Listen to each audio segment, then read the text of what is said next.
Good morning ma'am. Very good morning बच्चों, कैसे हैं आप सब। विज्ञान की कक्षा में आपका स्वागत है।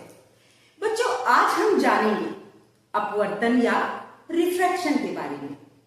बच्चों, जब अपवर्तन की बात आती है तो आप ये समझ लीजिए कि अपवर्तन वहीं पर होगा जहां पर समांगी पारदर्शी माध्यम होंगे और अपवर्तन के लिए एक से अधिक समांगी पारदर्शी माध्यमों का होना आवश्यक है।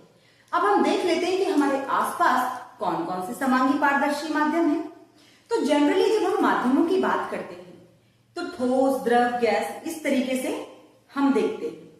तो अगर हम ठोस के बारे में बात करें तो हमारे आसपास अगर कोई समांगी पारदर्शी माध्यम हमें दिखता है तो जनरली कांच दिखता है, जैसे खिड़की के शीशे हुए, कांच हुआ, इसी तरीके से बर्तन हुए कांच के, ये सारे समांगी पारदर्शी माध्यम में आ जाएंगे।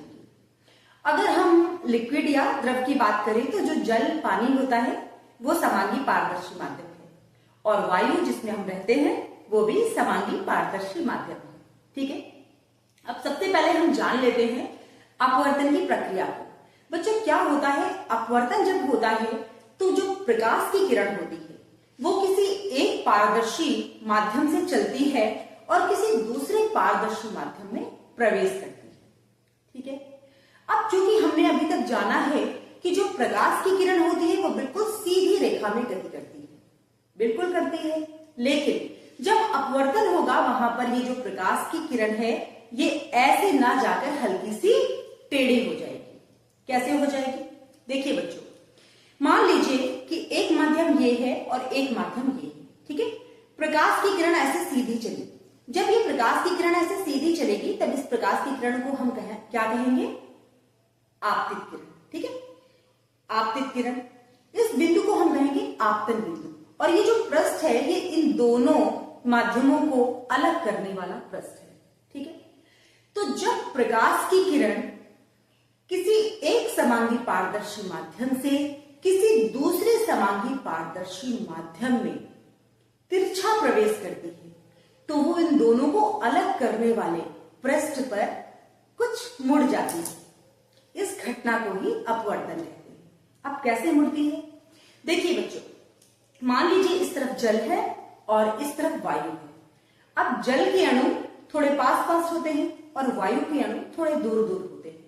तो जब हम दो माध्यमों की बात करते हैं तो हम इनकी अणुओं का कंपैरिजन करते हैं। ठीक है, अब जिसके अणु दूर दूर होंगे उसको हम कहेंगे रेयर या विरल माध्यम और जिसके अणु पास पास है उसको हम कहेंगे सघन या डेंस माध्यम। ठीक है, अब मान लीजिए कि पानी से चलकर किसी किरण को कहां जाना है, वायु में जाना है, तो सीधे जाएगी तो सीधे निकल जाएगी।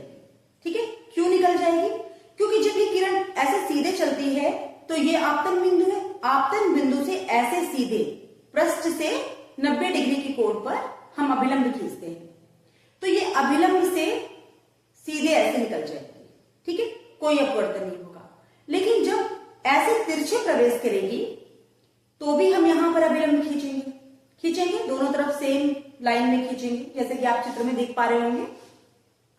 तो जैसे ही इसने तिरछा प्रवेश किया, ऐसे तिरछे प्रवेश करने वाली किरण को हम क्या कहते हैं, जो किरण पड़ती है, हाँ, आपतित किरण। ठीक है, आपतित किरण के बाद जब यहां से दूसरे माध्यम में प्रवेश करती है किरण, उसको हम क्या कहते हैं, अपवर्तित किरण। बिल्कुल ठीक बात है।